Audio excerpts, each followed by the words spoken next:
দর্শক বন্ধু, আজকের ভিডিওর মূল টপিক হচ্ছে মূল বিষয়টি হচ্ছে ইট পয়েন্টিং কিভাবে কাটতে হয় তারই এই ভিডিওতে আলোচনা করা হবে।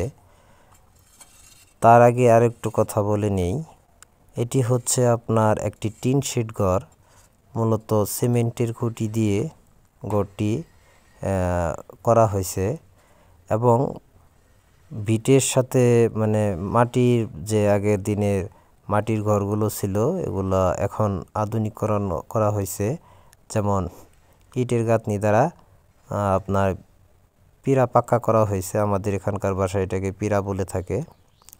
পিরা পাকা করার পর আমরা যে উপরে যাবার 3 ইঞ্চি গাঁথনি দিছি, ঘরটির কিন্তু 3 সাইডেই আপনার 3 ইঞ্চি গাঁথনি দেওয়া আছে।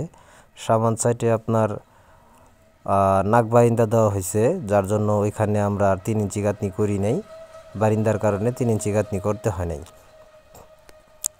তো এখন আমরা কিভাবে ইট পয়েন্টিং কাটবো এই বিষয়টি নিয়ে যদি আলোচনা করি, আপনাকে ইট পয়েন্টিং কাটার জন্য সর্বপ্রথম কত ইঞ্চি লম্বা ইটগুলো আপনি এখানে নকশা কাটবেন সেটা নির্ধারণ করতে হবে। আমরা এখানে কিন্তু 9.5 ইঞ্চি করছি, ইটের মাপ নিছি।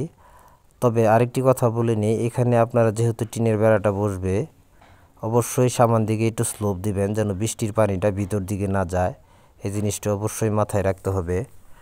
নয়তোবা আপনার যদি এটা সমান্তরাল থাকে তাহলে কিন্তু আপনার বৃষ্টি জোরে বৃষ্টি আসলে হয়তো ভিতরে পানি চলে যাবে। এই জিনিসটা অবশ্যই সতর্কতার সাথে খেয়াল রেখে কাজটি করবেন, কোনোভাবে যেন বৃষ্টির পানি ভিতরে না যায়। সর্বপ্রথম আপনাকে আমরা এখানে 3 ইঞ্চি হাইট দিছি প্রত্যেকটা নকশার। আপনি ইচ্ছা মতো দিতে পারেন। আমি 3 ইঞ্চি দিছি। 3 ইঞ্চি দেওয়ার পরে লম্বি দাগ কেটে নিছি। দাগ কাটার পরে এখানে দেখেন প্রত্যেকটাই কিন্তু 4.5 ইঞ্চি পরপর, এখানে আমি ইটের যে দৈর্ঘ্যটা, মোট দৈর্ঘ্য হচ্ছে 9 ইঞ্চি। 9 ইঞ্চির অর্ধেক হচ্ছে 4.5 ইঞ্চি। 4.5 ইঞ্চি পরপর কিন্তু আমি এখানে নকশা কাটতেছি।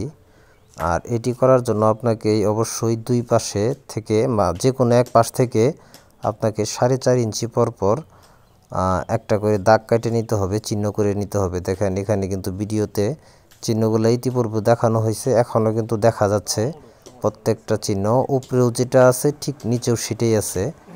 একই মাপে একই সমান সোজা বরাবর দাগগুলো কেটে নিতে হবে এবং ঠিক একই সিস্টেমে আপনাকে পয়েন্টিং কাটতে হবে। দেখেন আমরা যখন এখানে উপরে একটা কাটলাম, নিচে একটা কাটলাম, মাঝখানেটা বাদ দিয়ে দিলাম।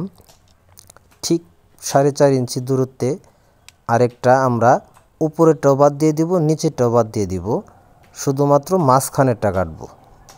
এই যে দেখেন এখানে কিন্তু আমরা শুধু মাঝখানেরটাই কাটলাম। তাতে কি হলো, ইট পয়েন্টিংয়ের মতো একটি ইট গাঁথনির মতো একটি নকশা চলে আসলো। এখন আবার 4.5 ইঞ্চি দূরত্বে মাঝখানেরটা বাদ দিয়ে উপরেরটা এবং নিচেরটা, উপরে আর নিচে কেটে দেব। ঠিক একই সিস্টেমে প্রত্যেকটাই হবে এবং শেষ পর্যন্ত হবে। ঠিক এইভাবে যদি আপনারা নকশা কাটেন, আমার মনে হয় না ভুল হবে।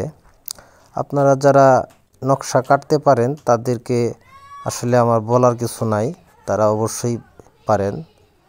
আর যারা না পারেন তারা এই ভিডিওটি দেখতে পারেন। এছাড়াও যদি আরও কোনো পরামর্শ থাকে তাহলে অবশ্যই আমাকে হোয়াটসঅ্যাপ করতে পারেন আর কমেন্ট করতে পারেন।